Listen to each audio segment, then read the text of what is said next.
কোথায় কখন পানি হবে দুনিয়ার কাউকে আল্লাহ জানেন না।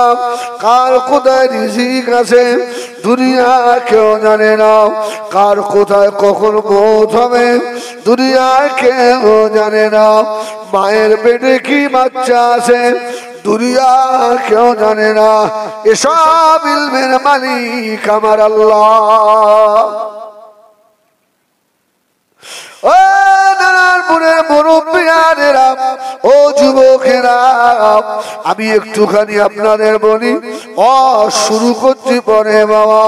যদি কবরের কথা মনে না হয়, আযাবের কথা যদি মনে না হয়, তুমি এক কাজ করো, আজ রাত্রিরে ওযু করে রাত্রির বালিশে মাথা দিয়ে চোখটা বন্ধ করে মনে মনে করো আমার মৃত্যু হয়ে গেছে।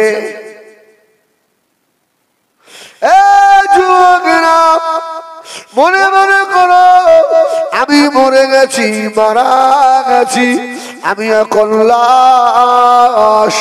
আমার ছেলে মেয়েগুলো আমার পাশে দাঁড়িয়ে দাঁড়িয়ে আব্বা আব্বা বলে কাঁদছে। আমি এখন মরা লাশ এনে আমার মেয়েটা আমার মাথার কাছে বসে কাঁদে, আর আমার ক্ষমতা নাই তোদের সান্ত্বনা দেওয়ার বাবা। আমি এখন মরা লাশ, আমার লাশটাকে এবারে আমার ছেলেরা আমার ভাতিজিরা তাড়াতাড়ি করে ধরে আমার সাথে ঘর থেকে আমার লাশটাকে এই যে বার করে নিয়ে চলে যাচ্ছে।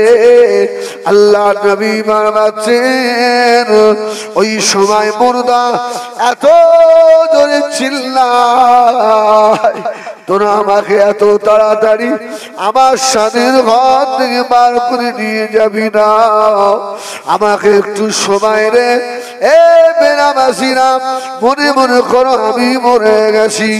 আমার ঘর থেকে লাশ বার করা হলো, এবারে বারান্দায় শুইয়ে দিয়ে সাদা কাপড় জনমের মতো আমার গায়ের ওপরে চাপাচ্ছে।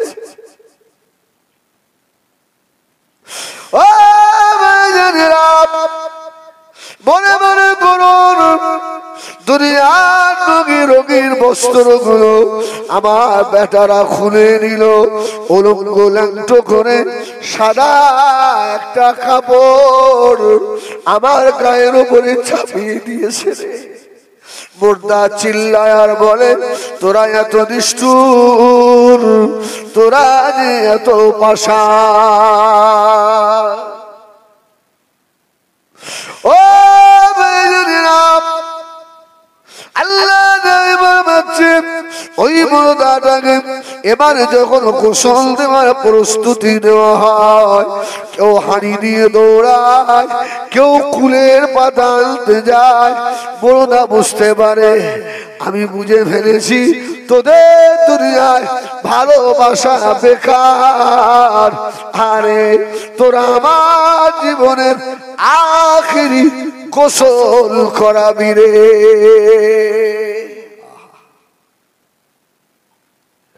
যদি কবরের গোলাম ও নারায়ণপুরের সোনারা মনে যদি না মনে একা একা মনে করুন আমার শেষ গোসল দেওয়া হচ্ছে, এবারে আমার কাফনটা নিয়ে এসেছে পরাবে।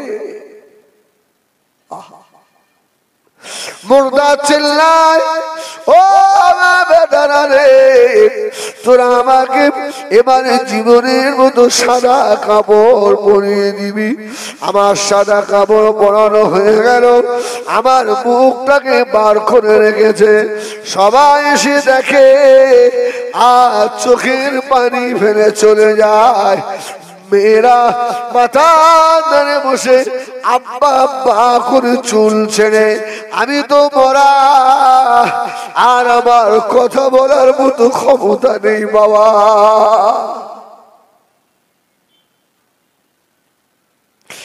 ও ভাইজানেরা,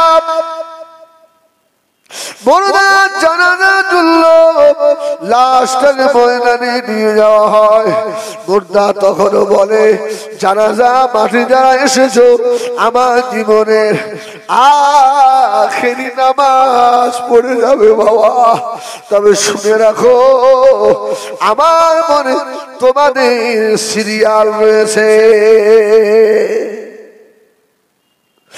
ও নারায়ণপুরের সোনারা, লাশটাকে যখন কবরের ভিতরে রেখে দোয়া পড়ছে, বিসমিল্লাহ ওয়া আলা মিল্লাতি রাসূলিল্লাহ, হাতে মাটি ধরে নিল। মিনহা খলাকনাকুম ওয়া ফিহা নুঈদুকুম ওয়া মিনহা নুখরিজুকুম তারাতান উখরা।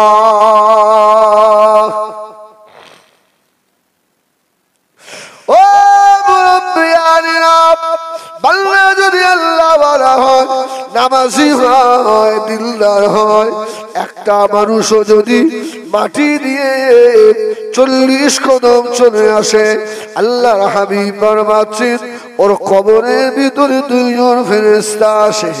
আহারে বাবা, আল্লাহ নেক বান্দা হলে ওর কবরটাকে আল্লাহ ওর দৃষ্টির শেষ সীমা পর্যন্ত প্রশস্ত করে দেন। ও নওজওয়ানেরা, ও মুরব্বিয়ানেরা, আল্লাহ নবীর আশিক যদি হয়, রাসূলুল্লাহর পাগল যদি হয়, আমার নবী ওর কবরে চলে আসে। আল্লাহ নবীকে দেখে চিনতে পারে, আল্লাহ পাক আওয়াজ দেয়, ও আমার বান্দার কবরের ফেরেশতা, আমার হাবিবের চেনা উম্মত, আমার হাবিবের পাগলের কপালে মুহাম্মাদি স্ট্যাম্প লাগিয়ে দাও। ও আমার ফেরেশতারা, আমার বান্দার কবরের উপরে আর জান্নাতি মুহাম্মাদি স্ট্যাম্প লাগিয়ে দাও। আমার বান্দার কবরে কষ্ট দিও না। ও সোনারা রে, এ নারায়ণপুরের মা হারানো বেটারা, বাপ হারানো সোনা মানিকেরা, আমি হিজবুল্লাহ 1.5 মাস হয়ে গেল, আমি আমার বাপকেও হারিয়ে ফেলেছি।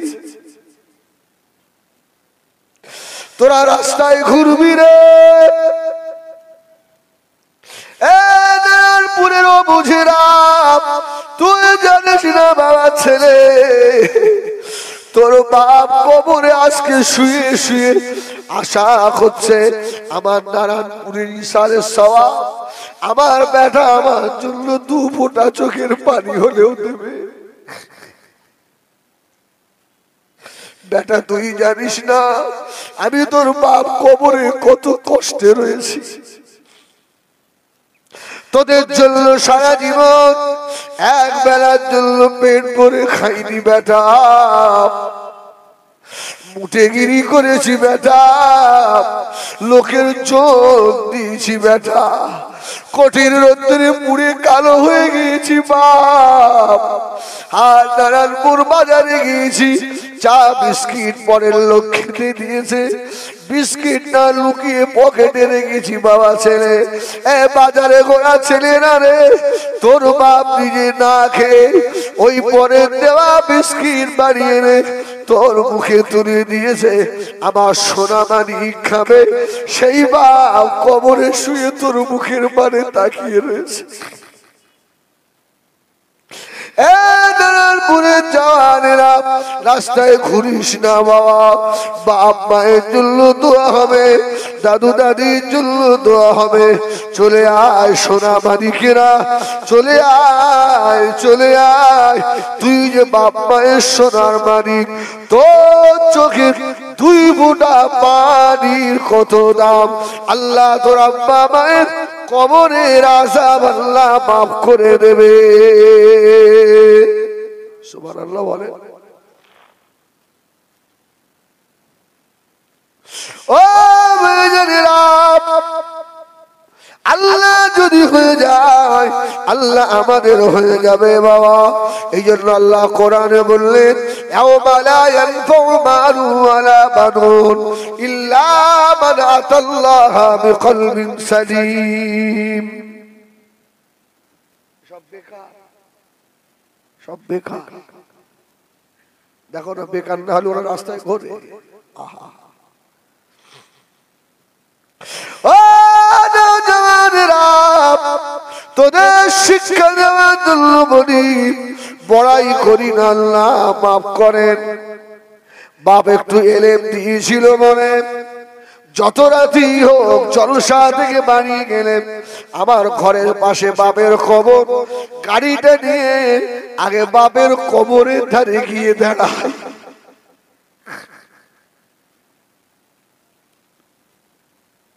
আল্লাহ নবী বারমাচ্ছেন, ও ছেলেরা, যখন বাপ মায়ের কবরে ধারে গিয়ে দাঁড়াও, তোমার মা তোমার বাপ কবরের ভিতর থেকে দেখে আমার সোনা মানিক এসেছে।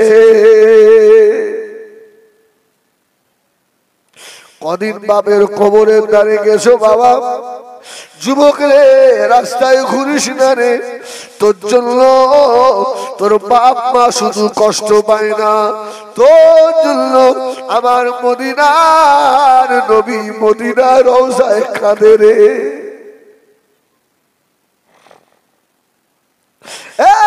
নারায়ণপুরের বেনামাজি, আল্লাহর হুকুম না মানান, আল্লাহর হুকুমকে না মানা বান্দারা, দোকানে ঘোরা ছেলেরা, আয় চলে আয়, তোরা মাহফিলে চলে আয়, আল্লাহ নবী তোদের উপরে খুশি হয়ে যাবে। রাস্তায় ঘুরবি তো নবী বেজার হবে, আল্লাহ বেজার হয়ে যাবে। সোনা মানিক যুবক, হাদিস কোরআনের কথা হবে, তুই রাস্তায় ঘুরবি রে, আল্লাহ নবী যদি তোর মতো যুবক কে দেখে, আল্লাহ নবী যদি বলে দেয় সহকার দূর হয়ে যা, আমি রাসূলুল্লাহ তোকে চিনি না, যুবক রে নামাজ পড়বি না, রোজা রাখবি না, মুরব্বীদের সম্মান করবি না, পরের মেয়েদের পিছনে ঘুরবি না, ছেলে শুনে রেখে দে, আল্লাহ তোদেরকে বড় ভালোবাসে। যুবক ফিরে আয়, ফিরে আয়। একটু আগে বলছিলাম যুবক বয়সের ইবাদত আল্লাহ নবীদের ইবাদতের সমতুল্য। বলুন সুবহানাল্লাহ। তোদের এত দাম, ও ভাইজানেরা, বর্তমান সময়ে যে অবস্থা, কারুর উপরে ভরসা না করে নিজে আমল করুন। ঠিক কিনা ভুল বলে? নিজের আমল নিজে করেন। কেউ যদি আপনার কবরের ধারেও না যায়, আপনার আমল যদি ঠিক থাকে, আমি সন্ধ্যার সময় আমাদের বদরের পাশে জিকিরের মাহফিল করছিলাম, ওখানেও কথাটা বলে এসেছি, আপনাদেরকে শোনাবো না? শোনাবো না? শুনবেন? বলুন আলহামদুলিল্লাহ। ও ভাইজানেরা, আল্লাহ হয়ে যা বাবা, আল্লাহ তোমাদের হয়ে যাবে। বেশি বেশি কাঁদো, কান্নার মানুষ হয়ে যা।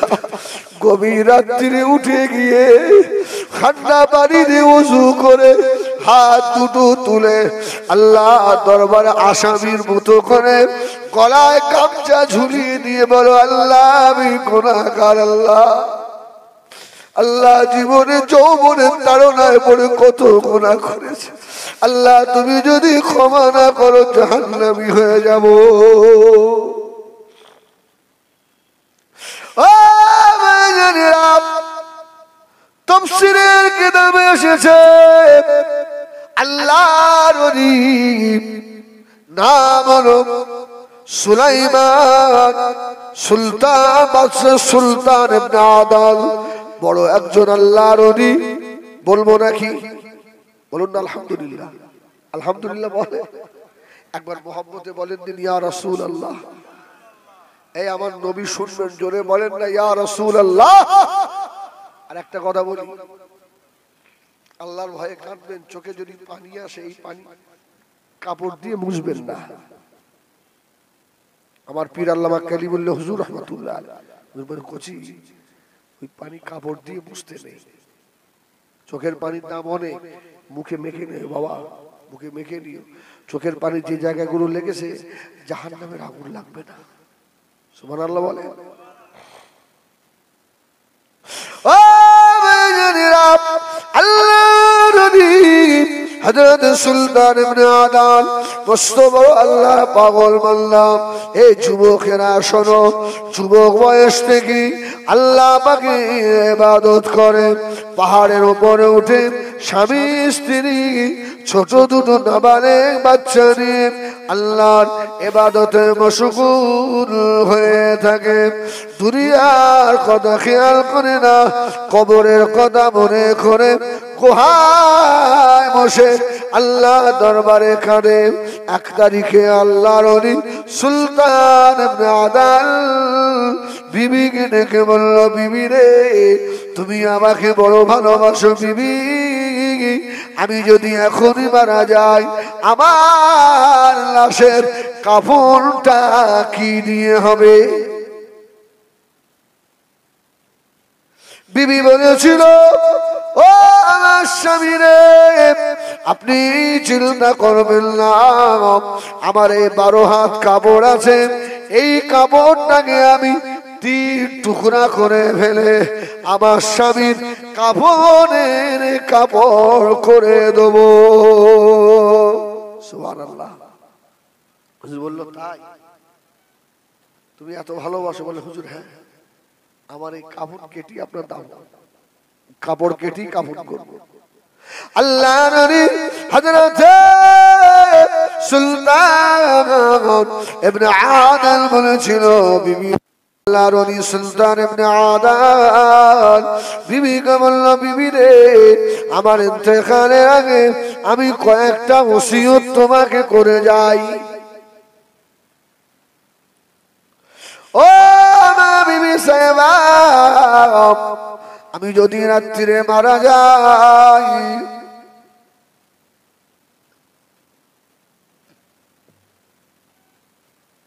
আমি যদি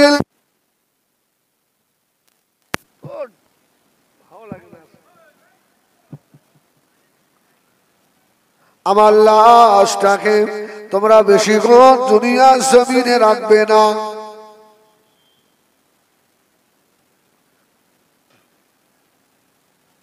আমার গ্রামে খবর দিয়ে নেবে, আমার লাশটা রাতের অন্ধকারে আমাকে দাফন করে দেবে।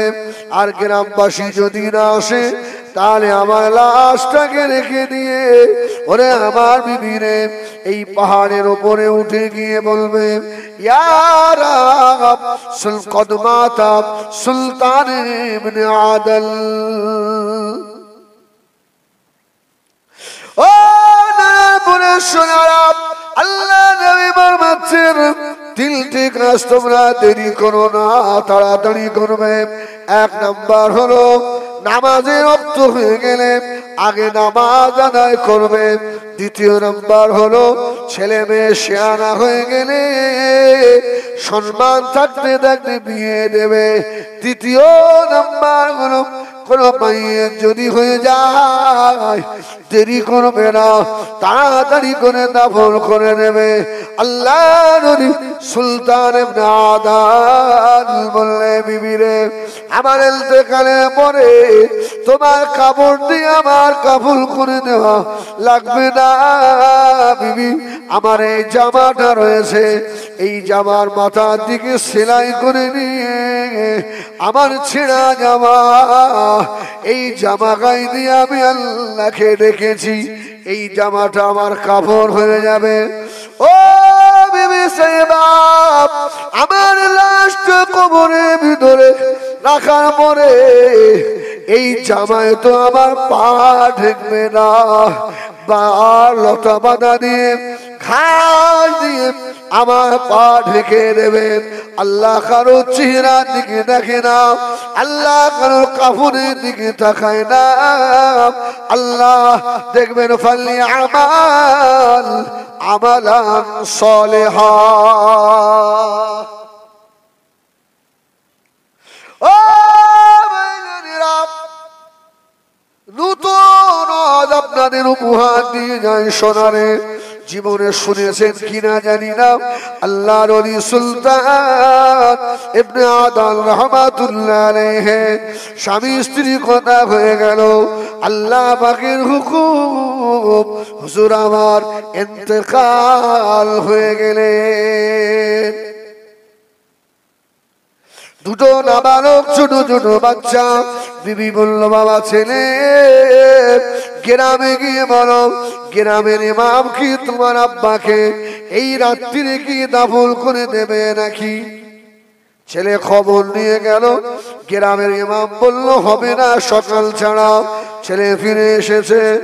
ও ভাইজানেরা, আল্লাহর ওলি হযরত সুলতান ইবনে আদালের বিবি ওযু করে নিয়ে আস্তে আস্তে ওই পানির মাথায় উঠে গিয়ে বললেন, ইয়া রাব কদ মাতা সুলতান ইবনে আদাল। এই বলে আল্লাহ পাকের দরবারে অসর নয়নে কাঁদতে লাগলেন, আয় আল্লাহ কেউ নাই, আল্লাহ দুটো নাবালক বাচ্চা আমার, আল্লাহ তুমি ছাড়া আমার আর কেউ নাই। আল্লাহ আমার স্বামীকে কে গোসল দেবে, কে কাপড় পরাবে, কে কবরে নামাবে। এদিকে সুলতান ইবনে আদলের বাড়ি থেকে ২৫০০ মাইল রাস্তা আল্লাহর ওলি হযরত সুনায়েদ বাগদাদীর বাড়ি। জোরে বলুন অসুবিধা বলুন আলহামদুলিল্লাহ। ও ভাইজানেরা, আল্লাহর ওলি সুনায়েদ বলেন, আমি নামাজ শেষ করে বসে রয়েছি, কে একজন আগন্তুক এসে আমাকে ডাকছে, জোনায়েদ। ও আল্লাহর ওলি রে, ও হযরত সুনায়েদ উঠে বড়। আল্লাহর ওলি সুনায়েদ বললেন, কে বাবা আপনি, নাম কি বাবা আপনার? ওই মানুষটা বলল, সুনায়েদ আমার নাম বলা যাবে না, আল্লাহ রাব্বুল আলামিন তিনি আমাকে পাঠিয়েছেন। জোরে বলুন সুবহানাল্লাহ। ও হযরত সুনায়েদ শুনে রাখো, এই দেশের ভিতরে একজন আল্লাহওয়ালা মারা গিয়েছে, ওই মানুষটার নাম হলো সুলতান ইবনে আদাল। আল্লাহ আমাকে পাঠিয়ে বলেছেন সুনায়েদ যেন সুলতান ইবনে আদলের জানাজা পড়ায়, গোসল দেয়, কাফন পরায়, জানাজা পড়িয়ে দেয়। আপনার দায়িত্ব পালন করুন। সুবহানাল্লাহ। ও ভাইজানেরা, আল্লাহ যেন হয়ে যায়, আল্লাহ তাদের হয়ে যায় বাবা। এই জন্য সুলতান ইবনে আদালের লাশ পাহাড়ের উপরে পড়ে রয়েছে বাবা। জুনায়েদ বাগদাদী বললেন, কে আপনি? আল্লাহ যদি আপনাকে পাঠায়, আপনি আল্লাহকে বলুন এখান থেকে ২৫০০ মাইল কিলোমিটার রাস্তা, আমি তো রাস্তা চিনি না। আল্লাহ পাকের পাঠানো বান্দা বলল, সুনায়েদ চিন্তা করো না জুনায়েদ, আল্লাহকে একবার জিজ্ঞাসা করি। জনে বলুন সুবহানাল্লাহ। ও ভাইজানেরা, গল্পের বই থেকে শোনাচ্ছি না বাবা, তাফসীর থেকে শোনাচ্ছি। সুবহানাল্লাহ বলেন। আল্লাহর হয়ে গেলে আল্লাহ পাকের সাহায্য কেমন আসে। এমন সময় কিছুক্ষণ পরে ওই আগন্তুক ব্যক্তি আবার এসে হাজির। সুবহানাল্লাহ বলে। জুনায়েদ এদিকে শোন, আল্লাহ পাক আমাকে বলেছেন সুলতান ইবনে আদলের লাশ সেখানে শোয়ানো আছে, ওর পিঠের তলার এক মুঠো মাটি নিয়ে এসেছি, আল্লাহ তোমাকে এদিকে ছুটতে বলেছে, আল্লাহ আপনাকে ওই রাস্তার ম্যাপ দেখিয়ে দেবে। সুবহানাল্লাহ বলেন। ও ভাইজানেরা, আল্লাহর নবী হযরত সুনায়েদ বাগদাদী 12 জন মুরিদকে নিয়ে আর মাটিটা ছুঁড়ে নিয়ে সাজদায় পড়ে গিয়েছেন। আল্লাহ, এই গভীর রাত্রিরে আমি জুনায়েদ এত রাস্তা যাব কি করে? আজগবি আওয়াজ হলো, আমার জুনায়েদ একবার চোখটা খুলে দেখ বাবা। চোখ যেই না খুলেছে, আল্লাহর নবী জুনায়েদ বাগদাদী বলেন, আমি যেন সুলতান ইবনে আদলের লাশের পাশে সিজদায় পড়ে রয়েছি। সুবহানাল্লাহ। ও নারায়ণপুরের সোনারা, সুলতান ইবনে আদলের বিবি পাশে বসা আল্লাহর ওলি সুনায়েদ বললেন, ও সুলতান ইবনে আদলের বিবি মা, দূরে সরে বসো মা, কেননা মেয়ে ছেলে, একটু দূরে সরে বসো মা। সরে বসলো। ও ভাইজানেরা, এই জন্য আল্লাহর নবী বলেছেন, কোন যুবতী মেয়ে, যুবক ছেলে, কোন মেয়ে আর কোন ছেলে যেন এই দুইজন নিরালায় নিরিবিলি এক জায়গায় না থাকে।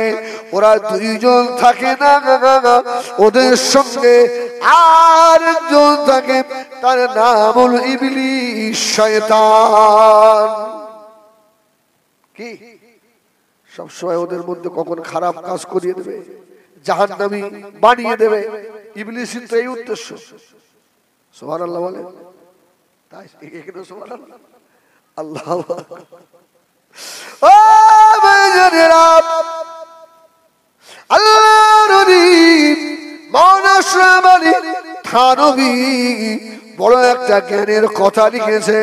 2 মিনিটে বলে দেবো নাকি? সুবহানাল্লাহ বলেন। বলে দেই, আবার জায়গায় আসবেন। আমি বাদে পালাচ্ছি না, জায়গায় আসবো। আল্লাহু আকবার। এই একজন যুবক ছেলে আল্লাহর খুব মহব্বতী। শোনেন, এটা যদি মানে ভাবেন বিরাট ব্যাপার। তো আল্লাহর ইবাদত করবে বলে মরুভূমিতে একটা ঘর করেছে। তো সেখানে তাহাজ্জুদ পড়ে, সারা রাত আল্লাহর ইবাদত করে। একদিন রাত্রে তাহাজ্জুদ পড়ে আল্লাহর জিকিরে ব্যস্ত লিপ্ত হয়ে আছে। মরুভূমিতে তুফান উঠেছে। একটা যুবতী মেয়ে আস্তে আস্তে গিয়ে ওর ঘরের দরজায় গিয়ে ডাকছে, এই যুবক, এই মরুভূমিতে কেউ নেই, আমাকে একটু আশ্রয় দেবে? একটু আশ্রয়, আমি সকালে চলে যাব। যুবক বান্দা বলল, আমার ঘরে ঢুকবে না বাবা। যদি মেরে, আমি আল্লাহকে বড় ভয় করি, আমার ঘরে শনি বাবা। মেয়েটা বলল, একটু আশ্রয় দেন। মাওলানা আশরাফ আলী থানভী লেখেন, মেয়েটার সঙ্গে যুবকের কথা হতে লাগলো। যুবকটা মতো সময় মোমবাতি আগুন জ্বালিয়ে ফেলেছে। মেয়েটার দিকে একবার করে তাকায়, আর মোমবাতির আগুনে নিজের কড়ি আঙুলটা দেয়, আর চিল্লে ওঠে, আল্লাহ, দুনিয়ার সামান্য আগুন সহ্য করতে পারি না আল্লাহ। আল্লাহ, তোমার জাহান্নামের আযাব সহ্য করতে পারবো না আল্লাহ। আবার যখন শয়তানের ধোঁকায় পড়ে যায়, মেয়েটার দিকে তাকায়, শয়তান যখন টাকা দেয়, যুবক ছেলেটা আবার নিজের হাতের আঙুলটাকে আগুনের মধ্যে দেয়, আবার চিল্লে ওঠে, আল্লাহুম্মা আজিরনা মিনান নার, আল্লাহুম্মা আজিরনা মিনান নার। আল্লাহ, আমার জন্য জাহান্নামের আগুন হারাম করে দেন আল্লাহ। যুবকের সকাল হয়ে গেল, মেয়েটা বাড়িতে চলে গেছে। মেয়েটার বাবা বিবাহ দেবে। মেয়েটার বাবাকে মেয়েটা বলল, বাবা, আমি বিয়ে করতে পারি। ওই মরুভূমির মাঝখানে এক যুবক রয়েছে, ওই যুবকটা যদি হয়, জোরে বলুন সুবহানাল্লাহ। ও ভাইজানেরা, 1 ঘন্টা লাগবে ঘটনাটা বলতে। 2 মিনিটে শেষ করে দিই। সঙ্গে সঙ্গে এসে হাজির, মেয়েটার সঙ্গে ছেলেটার দিন হয়ে গেল। মেয়েটা বলল, বাবা ওই ছেলে কিনা, একবার পরীক্ষা নিয়ে দেখবো। ছেলেটাকে একবার বলুন, ও ডান হাতের কড়ি আঙুলটা দেখবো। ও ভাইজানেরা, ছেলেটার কড়ি আঙুলে ঘা হয়ে গিয়েছে, আগুনে পুড়িয়ে পুড়িয়ে। মেয়ের বাপ জিজ্ঞাসা করছে, বাবা ছেলে তোমার আগুনে আঙুলের অবস্থা এমন হলো কেন? ছেলেটা হাও হাও করে কেঁদে বলছে, শোনেন, 1 তারিখে রাত্রিরে ওই মরুভূমিতে আমি একা ছিলাম। এক যুবতী মেয়ে আমার কাছে গেছিল, জেনা হয়ে যাবে এই না মনে করে আমি মোমবাতির আগুন জ্বালিয়ে ওই আগুনে হাত দিচ্ছিলাম আর ঝরঝর করে কাঁদছিলাম আর বলছিলাম, আল্লাহ জাহান্নামের আগুন তো এর থেকেও 70 গুণ বেশি কঠিন হবে।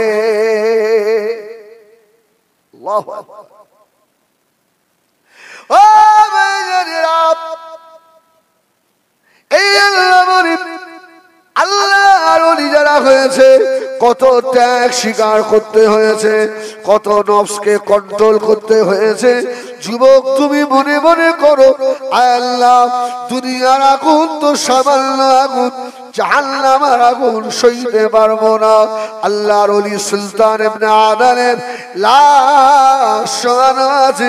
হযরত সুনাইদ মাথা তুলে বললেন, বাপ দূরে সরে বসো মা, আমার কাছে এসো না। আন-নিসা ওয়া হিবালাতিশ শায়াতিন।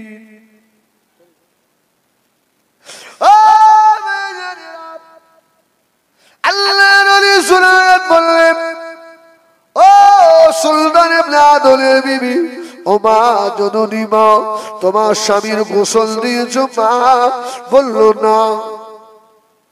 হুজুর আমার নিজে গোসল দিলেন, নিজে গোসল দিলেন, কাপড়ের কাপড় কোথা পাবে, নিজের মাথার পাগড়িটা খুললেন। হুজুর যখন পাগড়ি খুলেছেন, আর 12 জন মুরিদ তারা পাগড়ি খুলে ফেললো। ওই 3টে পাগড়ি দিয়ে হুজুরের কাফন করে দেওয়া হলো। সোনা মানিকেরা, সময় বেশি নাই, আমল নামা এসে গিয়েছে বাবা।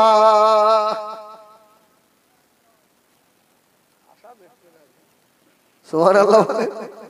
ভাই খুব সংক্ষেপ করি, আল্লাহর ওলি হযরত জুনায়েদ বাগদাদী হুজুরের লাশ গোসল দিয়ে কাপড় পরিয়ে নিয়ে জানাজা পড়াবে দাঁড়িয়েছে। আল্লাহু আকবার, আল্লাহ যেই বলেছেন, পিছন দিয়ে একজন মানুষ এসে আল্লাহর ওলি জুনায়েদের হাত ধরে ফেলেছে। বলুন সুবহানাল্লাহ। এ জুনায়েদ, জানাজা পড়াতে পারবেন না, আল্লাহ আমাকে বানিয়েছে সুলতান ইবনে আদলের জানাজা পড়ানোর জন্য। ও ভাইজানেরা, আল্লাহ যারা হয়ে যায়, আল্লাহ তাদের হয়ে যায়। দুনিয়ার কোনো মানুষ লাগবে না যদি আল্লাহকে খুশি করে ফেলেন। আর আল্লাহকে খুশি করার 2টো কাজ রয়েছে। 1 নাম্বার হলো রাসূলকে খুশি করা, 2য় নাম্বার হলো তাহাজ্জুদে বেশি বেশি সময় ব্যয় করা। কি বললাম? এই নবী দেখার ইচ্ছা আছে? আছে না? কার নেই নবী দেখার ইচ্ছা? আল্লাহু আকবার। হ্যাঁ, নবী দেখতে গেলে তাহাজ্জুদে কম করে আধা ঘন্টার উপরে সময় দেওয়া লাগবে। ওই 4 রাকাত তাড়াতাড়ি তাহাজ্জুদ পড়ে শুয়ে পড়লেন, এটা নয়। আধা ঘন্টার উপরে সময়। আর একটা আমল, মেসওয়াক বন্ধ করলে হবে না। মেসওয়াক থাকবে না, সারা জীবন ওই দরুদ পড়েই যাবেন, রাসূলের দিদার হবে না। এসব কত জলসায় বলা কথা নয়। হ্যাঁ, ও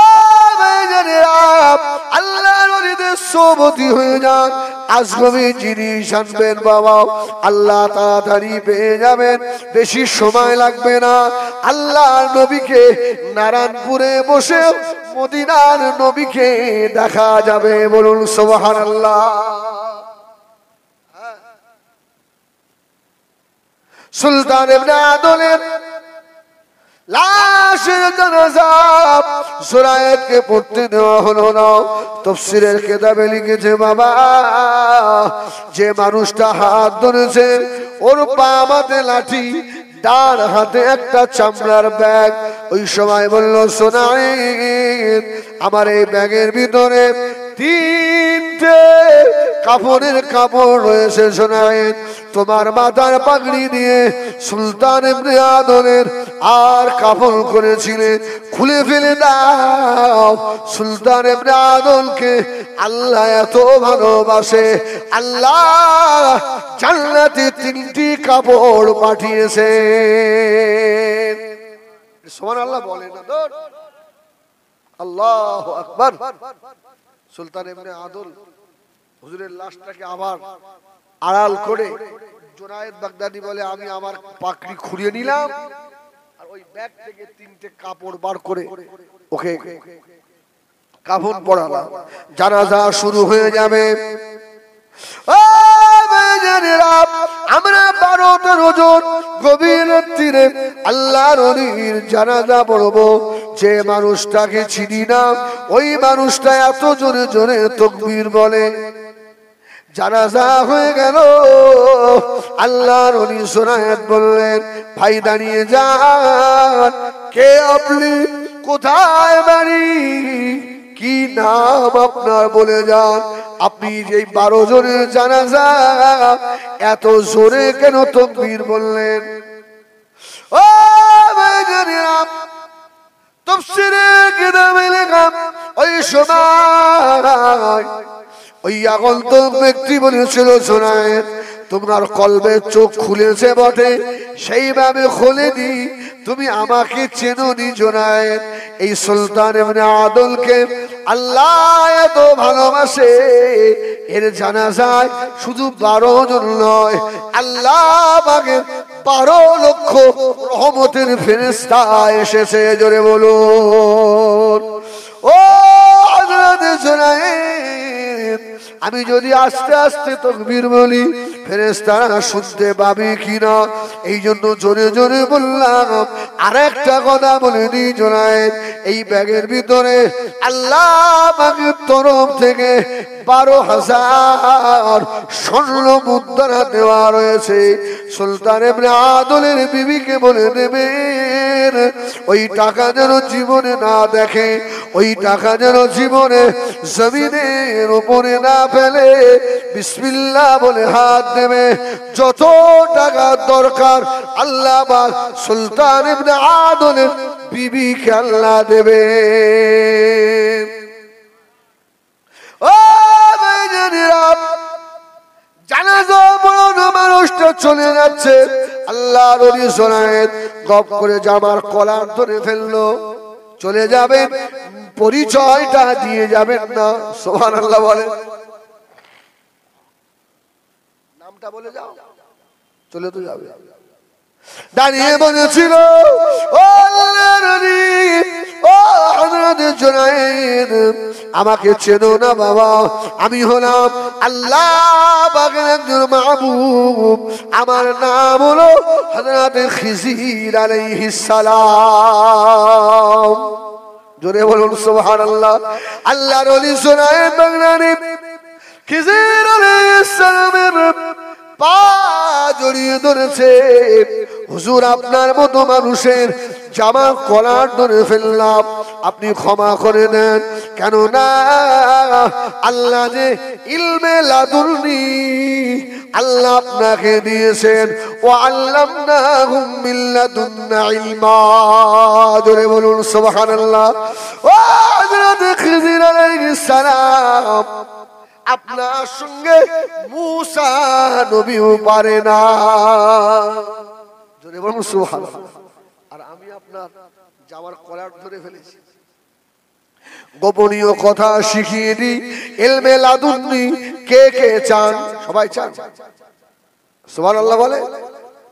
আমার পীর আল্লামা কালিমুল্লাহ হুজুর রাহমাতুল্লাহ আলাইহির পাশে বসে বসে যতটুকু শিখেছি আপনাদের বলে দিই বাবা, ইলমে লাদুন্নির হকদার যদি কেউ হতে চান, তাহাজ্জুদের পরে 2 রাকাত নামাজ পড়ে আল্লাহর মাহবুব বান্দা খিজির আলাইহিস সালামের নামে সবরসানি করুন। আল্লাহকে বলুন, আল্লাহ খিজির আলাইহিস সালামের ইলমে লাদুন্নির ফয়েজ আমাকে দান করুন। ইলমে লাদুন্নি আসবে। ও মায়েরা কান করে শুনো, আল্লাহ যারা হয়ে যায় আল্লাহ তাদের হয়ে যায়। দুনিয়ার কারো লাগে না বাবা, দুনিয়ার কারো লাগবে না বাবা, আল্লাহ ফেরেশতা দিয়ে সাহায্য করবে। আজকে আমরা গুনাহ করি, অপরাধ অন্যায় করি, যুবকেরা জওয়ানেরা মুরব্বিয়ানেরা শুনে রেখে দাও, আমার আল্লাহ পাক আমাদের অপরাধগুলো দেখে না, দেখে না। আর সময় নেই, আমি ভাবছিলাম এরপরে একটা খুব ভালো ওয়াজ শোনাবো। আল্লাহ পাকের থাকার জায়গা জানেন কোথায়? আল্লাহ থাকার জায়গা হচ্ছে আর রহমান আলাল আরশিস সাওয়া। সুবহানাল্লাহ বলে। আল্লাহ পাকের আরশে। হ্যালো, বলেন।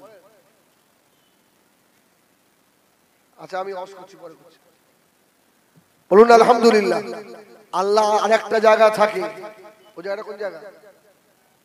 নাহানু আকরাবু ইলাইহি মিন হাবলিল ওয়ারিদ, বান্দার শাহরগের নিকটে। জোরে বলুন সুবহানাল্লাহ। এই নিয়ে সুন্দর একটা ওয়াজ ছিল সুলতান মাহমুদ গাজনবীর। জোরে বলুন সুবহানাল্লাহ। যাই হোক, আল্লাহ আবার সময় দিলে হবে। আমি সন্ধ্যাবেলা জিকিরের জমাত করে এলাম, এখান থেকে যাব আপনারা কোথায় জানেন? শুনলেই তো আপনাদের ঘুম লাগবে। সেই হাওড়া জেলা বাগনান, বাগনান থেকে ভিতরে আপনার নইনান। যাই হোক, সময় খুব বেশি দেওয়া যাবে না, আল্লাহ মাফ করে। এখন আমি আপনাদের কাছে, আমার ভাই, কেউ উঠে যাবেন না। যদি কারোর কাছে পয়সা না থাকে আলহামদুলিল্লাহ, কেউ উঠবেন না। আমাদের এই